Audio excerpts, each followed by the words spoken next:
Hi everyone, welcome back to another video. So this week I want to talk to you guys about a common reason as to why you may be feeling stuck in your downswing. I think that players who have this feeling often have some misconceptions about the sequencing of the downswing, and it can also lead to some issues that affect swing speed and low point control. So I'm going to be going over this misconception in this video and give you an idea or feeling that you'll need to have to get you back on track. And like always, if you enjoy this video, please leave a like, and if you are new to the channel, please subscribe to see more golf related content.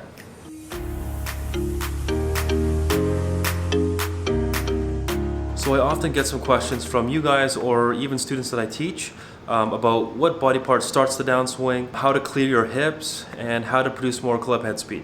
So hopefully this video will kind of clear up some of those questions and give you a better understanding of what's really going on. And just in case you weren't aware already, but I have a downswing series on my channel currently, so if you want to go watch that, it should also give you a better understanding of what's going on in the downswing.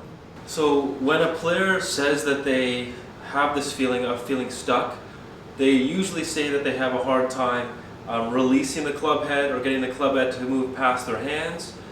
They also have a struggle with getting the club face to square. They usually kind of leave it open, and they also have a hard time getting their hands to kind of get in front of their bodies in time. So this has a lot to do with their understanding of rotation in the downswing. Now the biggest misconception I feel like a lot of players have about rotation is this idea that you have to rotate or quickly rotate your body first really hard, and then the arms and club will follow.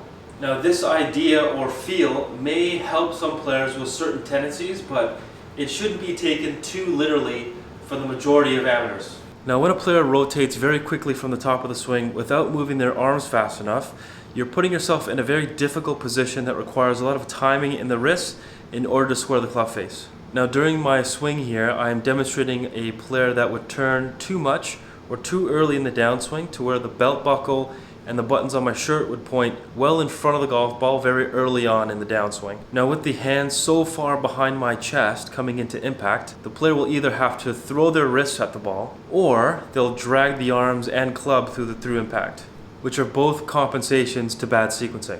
If you had watched my downswing series video on my channel, you know that I mentioned that your lead arm should be coming away from your chest. Now it is important to understand that your arms, hands, and club should be moving the fastest throughout the swing, and that can be achieved through the correct sequencing.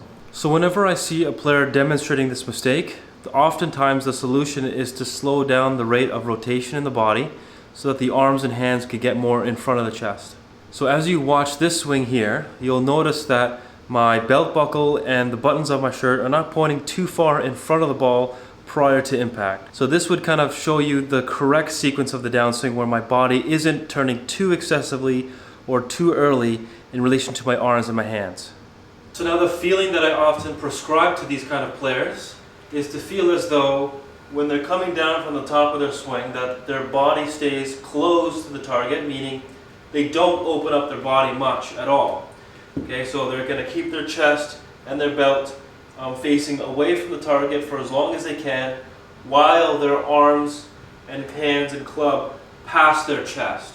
So it may feel very armsy to a lot of players, but if you were a player that did too much rotation very early on in the downswing, then to get you in the correct position, it'll have to feel as though you're very closed to the target, while your arms and hands kind of pass your chest relatively early on.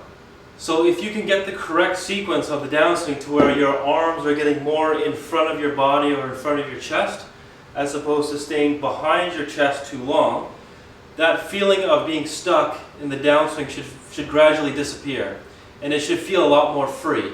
Now a great drill that you can do to help get the sequencing more correct is to grab a club and grip your trail arm kind of underneath the palm up, and get your lead hand kind of palm down on the shaft. Okay, so you just want to have like a bit of maybe a fist or two space between both hands. Okay, and all you're going to do is you'll just do a normal backswing, and then you'll just get your arms kind of down in front of your chest as fast as possible without opening up your chest and your hips. Okay, so again, when you get to the top, if you are doing it incorrectly, you'll notice that your left arm or your lead arm stays across your chest too long in the downswing, kind of like how it is right now. So if you are doing the drill more correct, when you get to the top, see your arms and hands should be moving faster across your chest, so that both of your hands are more in front of your chest at this point. So you don't want to turn too much or too early. You want to get your arms moving very, very quickly relative to the rest of your body. So if you can do that, it'll give you a really good feeling of getting your arms to move really fast, and hopefully that can give you a better feel on how to get the sequencing of your downswing more correct.